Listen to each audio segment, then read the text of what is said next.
betrays Jesus in the most infamous act of treachery ever.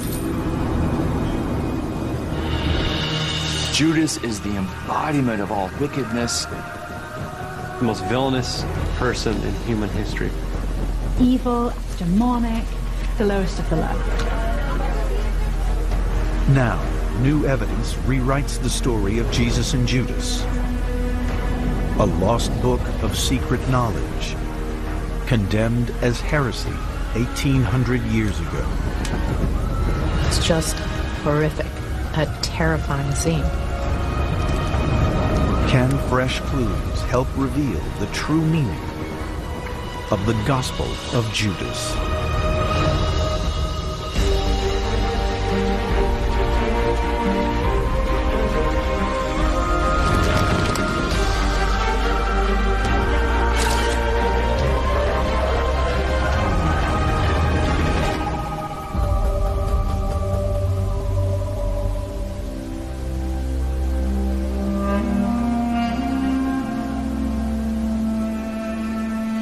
Judas has been one of the greatest villains in human history.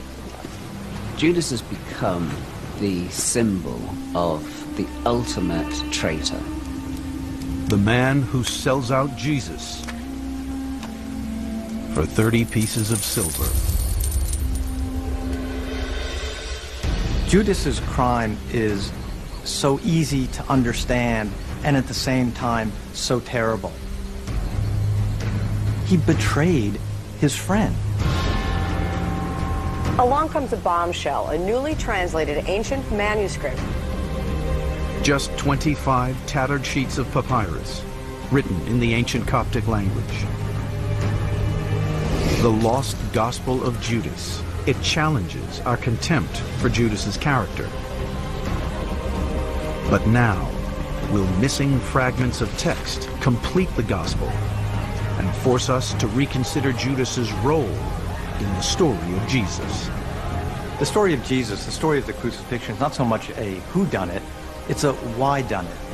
Why did Judas betray Jesus? That's really the biggest question in the entire gospel.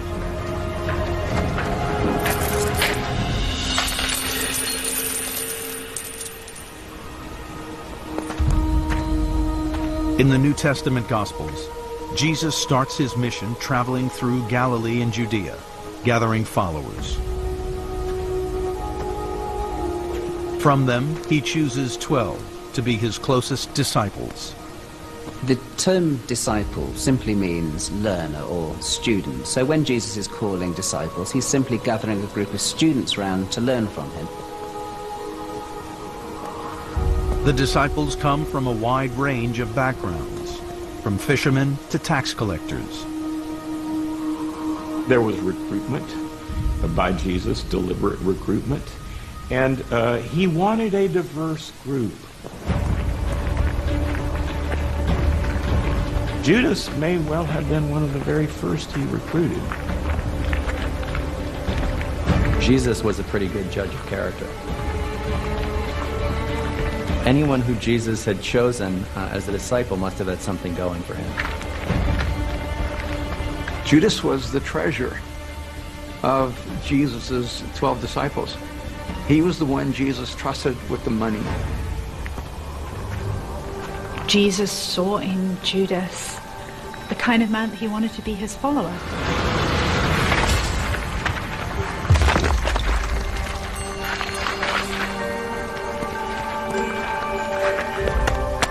We have to assume that they're friends and that they have this close relationship.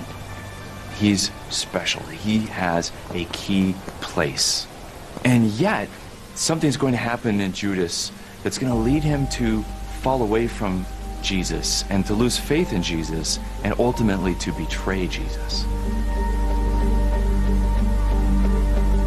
The New Testament Gospels tell of a critical moment here, 2 miles outside Jerusalem.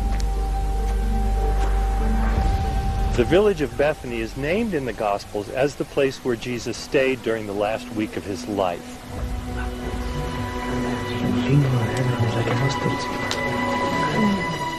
The Gospel of John places the scene in the house of Lazarus, the man Jesus raised from the dead. Just a few days before his crucifixion, a woman came to Jesus and anointed his feet with expensive ointments and perfumes. Mary anoints Jesus with pistic nard. It's the Chanel number 5 of antiquity, and she uses a whole pot of it, a whole year's worth of a day laborer's wages. People who saw it were scandalized. They were shocked. None more so than the group's treasurer, Judas. Why was the ointment wasted in this way? Leave her alone! Jesus has been preaching this message about the poor and ministering to them and giving away your coat, and now all of a sudden he's going to let this woman pour a huge amount of money's worth of perfume on him. This ointment could have been sold for more than 300 denarii and given to the poor. Sort of one set of rules for the disciples and a different set of rules for Jesus. We can see why this event would upset Judas. This was a big turning point for Judas, because immediately after he sees this anointing, he goes to the authorities and says, I will betray Jesus to you. But the following day, Judas is back at Jesus' side as they make a momentous entry into Jerusalem for the Passover. The Passover festival is a week-long festival in which Jews recall their exodus from Egypt. The arrival of Jesus swells the excited crowds and spells trouble for the authorities. This is a risky time for Romans because there are all of these pilgrims in the city. Passover is about liberation from enslavement, and it's a small step from liberation from slavery in Egypt to liberation from tyranny from the Romans. Jerusalem in the time of Jesus is a tinderbox. And we have Jesus, this charismatic messianic figure in town. We have a major Jewish festival, and the Romans on top of it are watching. The Romans are worried that it is going to explode at any moment.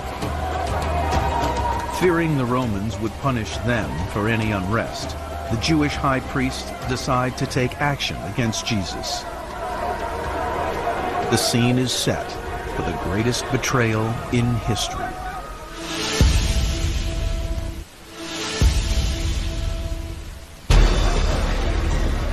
Judas Iscariot, the man who betrays Jesus. The question is, why? Does Judas know what he's doing? Does Judas resent Jesus? Or is he just disillusioned? Or is he just confused? We don't know what made Judas do what he did. I can imagine a lot of different motives. In the Gospel of Matthew, Judas betrays Jesus for 30 pieces of silver. For me, greed doesn't work as a motive because Judas spent the last 1 to 3 years traipsing around the Judean desert and Galilee, presumably for no money. So why is this person all of a sudden greedy? So what else would drive Judas to double-cross Jesus? I am with Jesus of Nazareth and can bring him to you. Some experts think that Judas was a zealot. Zealot is a technical term for a group of revolutionaries who were really strongly opposed to Roman occupation. If Judas was one of these revolutionaries, maybe he got frustrated Jesus wasn't taking enough action, being public enough, pressing the matter hard enough.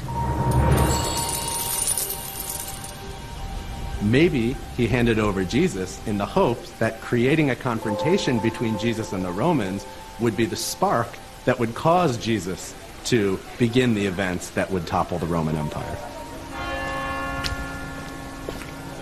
These political intrigues form the backdrop to one of the most celebrated scenes of Jesus' life, the Last Supper. This place is called the Canaculum. It comes from the Latin word cena, for dinner. And this is the traditional site where the Last Supper took place. When Jesus and his disciples meet for the Last Supper, the tension is really building up. Through the week that they've been in Jerusalem, there have been increasing conflicts with authorities. Something big was about to happen.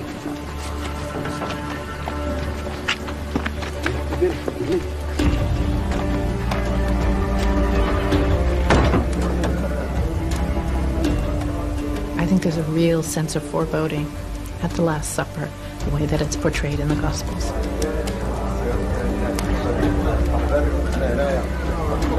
There's that moment at the meal, this intimacy. To eat a meal with somebody is to be family with them. Jesus announces, one of you, one of the 12, will betray me.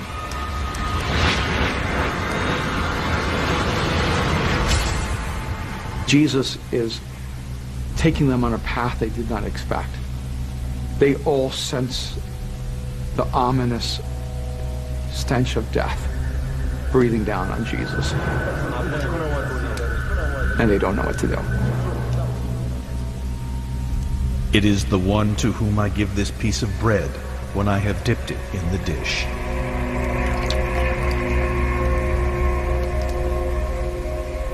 It's Judas who is identified as the one who would betray him. Judas abruptly leaves. Where is he going?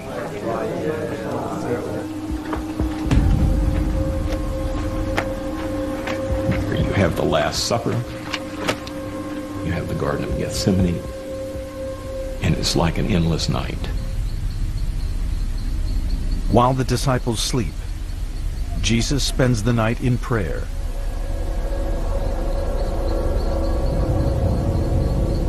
He's so anguished, so filled with agony that he's sweating blood.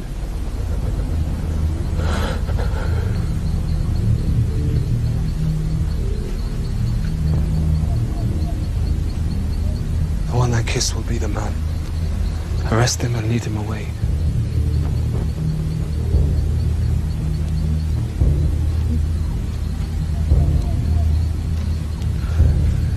Rabbi. Judas walks up to Jesus and does the most loving thing on the outside, and it was the most hateful thing on the inside. He kisses him.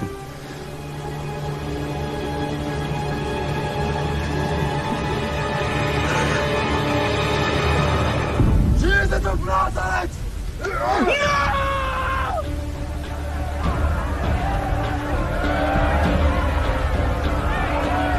Judas is responsible for the ultimate act of wickedness, betraying an innocent Jesus.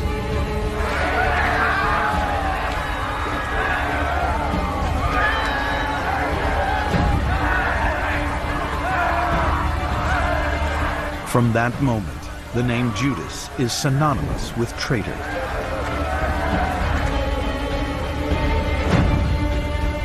But nearly 2 millennia later, a new version of this shameful story emerges. The Lost Gospel of Judas. It casts a different light on this despicable act.